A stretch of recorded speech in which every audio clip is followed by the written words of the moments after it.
Hello traders, welcome back to the Mother Finance channel. आप आज हो गई है 27 अक्टूबर 2023। और आज हम लोग क्या करने वाले हैं, काफ़ी इंटरेस्टिंग टॉपिक पे बात करने वाले हैं, जो कि है कि जो इंडिसेस होते हैं, ठीक है, जिसे हम इंडेक्स भी बोल देते हैं शॉर्ट टर्म में ना। जैसे एक निफ्टी 50 एक इंडेक्स है, ठीक है। निफ्टी बैंक एक इंडेक्स है, ठीक है। ये क्या होता है, क्या पर्पज़ है और क्यों पिक्चर में आया है, ठीक है। तो इनका डीप डिवन जानने की कोशिश करेंगे।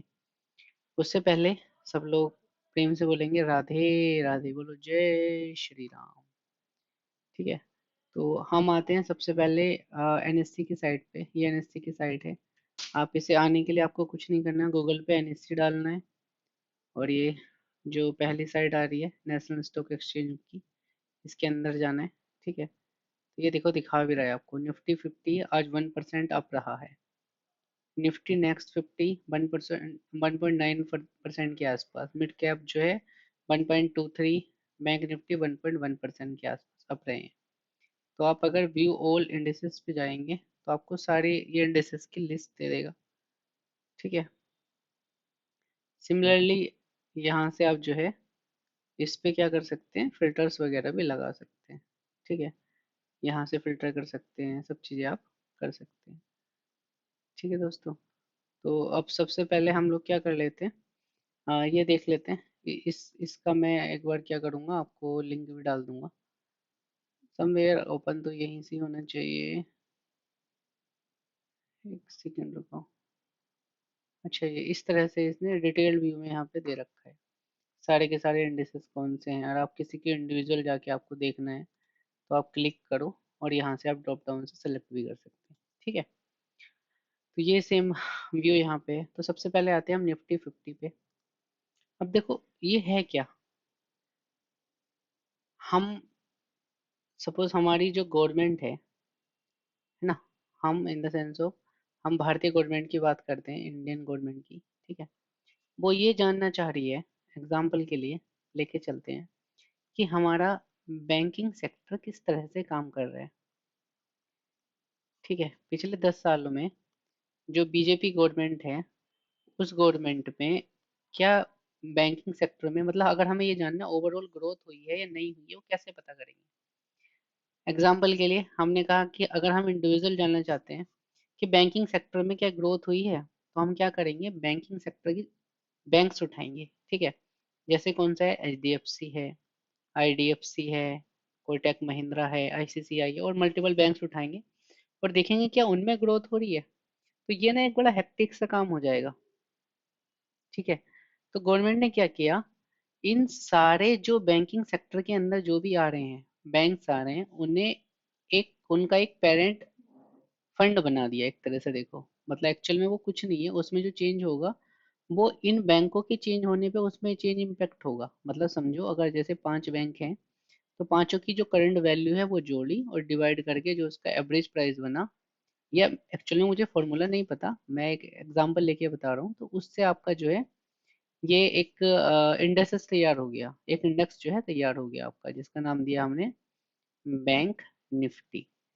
अगर गवर्नमेंट ने कहा पिछले 10 साल में मुझे ग्रोथ जाननी है बैंकिंग सेक्टर में कितनी हुई है, तो हम 10 साल पहले सपोज चल रहा था 25,000 पे हमारा बैंक निफ्टी चल रहा था, और आज वो 44,000 पे चल रहा है, ठीक है।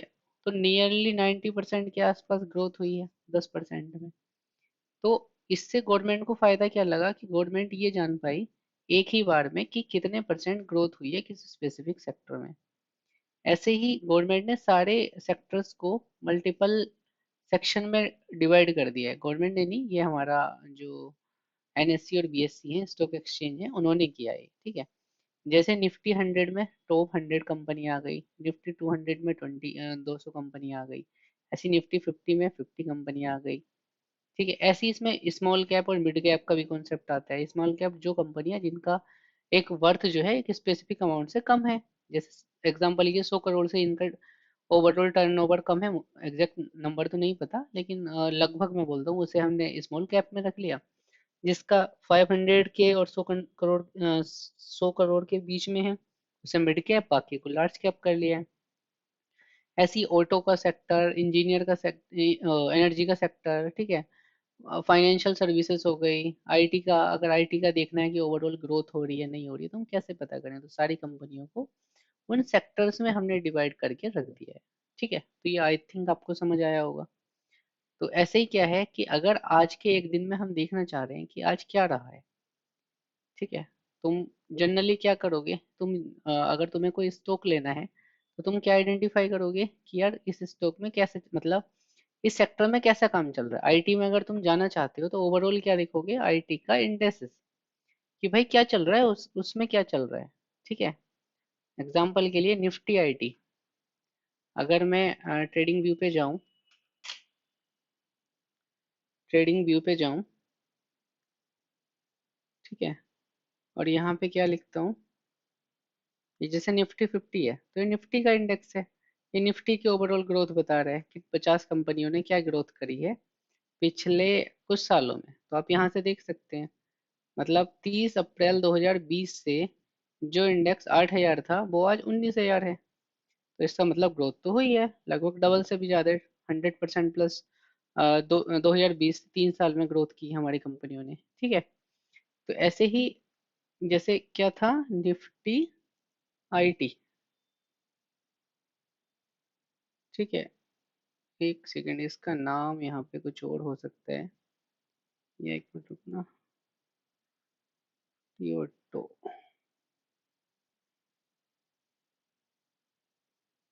तो इस तरह के, एक मिनट रुको यहाँ पे, इंडेक्सेस के नाम का कुछ चेंज हो सकता है क्या,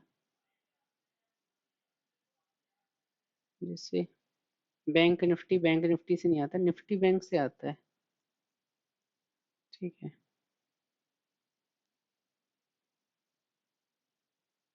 एक सेकेंड देना, अगर हम इसे यहाँ पे और सर्च करें निफ्टी, तो सारे उसके इंडेक्स आ जाएंगे। ओल करते हैं, ओके, पहले तो ओल पे जाते हैं। ठीक है, अब यहाँ से डालते हैं निफ्टी आईटी। देखो निफ्टी आईटी डाला तो निफ्टी आईटी का इंडेक्स आ गया खुल के। समझ रहे हो आप, निफ्टी आईटी के इंडेक्स से क्या फायदा हुआ, निफ्टी इंडेक्स के से क्या फायदा हुआ कि मैं ये देख सकता हूँ कि सेक्टर में कितनी ग्रोथ हो रही है। ठीक है, अब देखो 2020 में जो आईटी का सेक्टर था वो 16,000 के आसपास चल रहा था, आज 30,000 चल रहा है। ठीक है, तो नो डाउट इस सेक्टर में क्या हो रही है, ग्रोथ हो रही है, तो इसमें मुझे इन्वेस्ट करने में फायदा है। समझ पा रहे हैं आप मैं क्या कहना चाह रहा हूँ। तो अगर आप एक लॉन्ग टर्म इन्वेस्टर हैं तो आप किस तरह से आइडेंटिफाई करेंगे, जाएंगे उसका इंडेक्स चेक करेंगे और देखेंगे उस सेक्टर में कुछ ग्रोथ हो भी रही है नहीं हो रही है, अगर नहीं हो रही है तो आप अवॉइड करेंगे। ठीक है, अब निफ्टी मीडिया है, इसे देखते हैं, जितने हमारे ये एंकर वगैरह न्यूज़ वगैरह आती है तो वो यहाँ पे आपको देख सकते हैं, निफ्टी मीडिया। ठीक है, अगर आप निफ्टी मीडिया देखेंगे तो निफ्टी मीडिया क्या कर रहा है, पिछले कुछ समय से, अगर मैं इसे मंथली चार्ट पे जाऊं तो आप क्या देखेंगे कि निफ्टी मीडिया एक रेंज बाउंड है लगभग कुछ, और आप अभी डाउन ट्रेंड में चल रहा है। ठीक है, और क्या इसमें आप, अगर मैं वीकली बेसिस पे देखना चाहूँ तो क्या आप इस पे पैसा लगाना प्रेफर करेंगे। ठीक है, मतलब एक तुम्हें एक व्यू मिल गया कि भाई 2018 में हमारा जो मीडिया का जो सेक्टर था वो बूम पे था, लेकिन अभी वो बूम पे नहीं चल रहा है, तो उसके जो स्टॉक्स हैं उन पे तुम्हें पैसे लगाने में कोई फायदा नहीं है। समझ रहे हो, इससे आप क्या कर सकते हो, स्टॉक का सिलेक्शन कर सकते हो कि किस तरह के स्टॉक्स में आपको जाना चाहिए। ठीक है, और एग्जांपल देख लेते हैं एक दो और। ठीक है, एक मिनट और दीजिए आप मुझे, और कौन कौन से हैं, यहाँ पे था ना, ठीक है, यहाँ पे ये रहा। और जैसे एग्जांपल के लिए कौन सा? ऑयल एंड गैस पे जाना है, कंज्यूमेबल पे जाना है, आईटी पे जाना है, एफएमसी पे जाना है, फाइनेंशियल सर्विसेज पे जाना है। बहुत सारे सेक्टर्स को इंडेक्सेस में हमने डिवाइड किया हुआ है, आप किसी पे भी जाके चेक कर सकते हैं। जैसे कि एनर्जी पे चलते हैं, ठीक है, कि भाई एनर्जी सेक्टर में क्या चल रहा है। निफ्टी एनर्जी आ गया। निफ्टी एनर्जी आया, हमने क्या देखा कि भाई एनर्जी सेक्टर 2017 से ही बूम पे जाए, लगातार वन साइडेड बढ़ता जा रहा है और आगे इसकी डिमांड अच्छी है, तो हम क्या करेंगे, उसके स्टॉक्स में जा सकते हैं अगर हमें आपको स्टॉक चुनना है तो। ठीक है, एग्जाम्पल के लिए निफ्टी एनर्जी यहाँ गए तो इसने उसकी सारी कंपनियों की लिस्ट दे दी हमें। जैसे बीपीसीएल हो गया, पावर ग्रिड हो गया, IOC, Tata power, Reliance, ONGC, NTPC, Adani green. ठीक है, अब इसमें आप क्या देख रहे हैं, इसमें भी अब आप डेली का देख रहे हैं कि आज 27 अक्टूबर है और आज मार्केट में किस में सबसे ज्यादा हलचल हुई है, अडानी सोल में। आप देखेंगे उसने 3% प्लस जो है वो ग्रोथ किया है, अपसाइड मूव हुआ है। ये भी गया है, इसमें वॉल्यूम देख रहे हैं कितना सारा है। ठीक है, करोड़ में ये चल रहा है, इतने करोड़ की इसमें आज का जो है लेन देन हुआ है। ठीक है, तो और किस में लॉस हुआ है, बीपीसीएल में। बीपीसीएल में भी कितना, 0.04%। ठीक है, तो आप यहाँ से अपनी कंपनियां चुन सकते हैं कि किस सेक्टर में जाने से फायदा होगा और किस सेक्टर में फायदा नहीं होगा। तो एक लॉन्ग टर्म के लिए अगर आप व्यू देखना चाहते हैं कि कौन सा सेक्टर बूम पे चल रहा है, उस सेक्टर से उनकी कंपनियां यहाँ से निकालो और उनके अकॉर्डिंगली आप अपना जो है पैसे को लगा सकते हैं। जैसे बैंक ऑफ इंडिया ने आज 7% का ग्रोथ की है, मतलब प्लस हुआ है। बीओआई जो है ना, बैंक इंडिया। ठीक है, एसबीआई इंडिया ने कितना किया है, लगभग 3%। Bank of Baroda 4.25%। ठीक है, साथ में ये 5% कैनरा बैंक। तो ये इनकी आज का ग्रोथ का रेशियो है, इनका वॉल्यूम यहाँ पे है। ठीक है, यहाँ से आप जो है एक अच्छे से आ, जो पब्लिक सेक्टर यूनिट बैंक है उनकी कोरिस्पॉन्डिंग आप यहाँ से देख सकते हैं।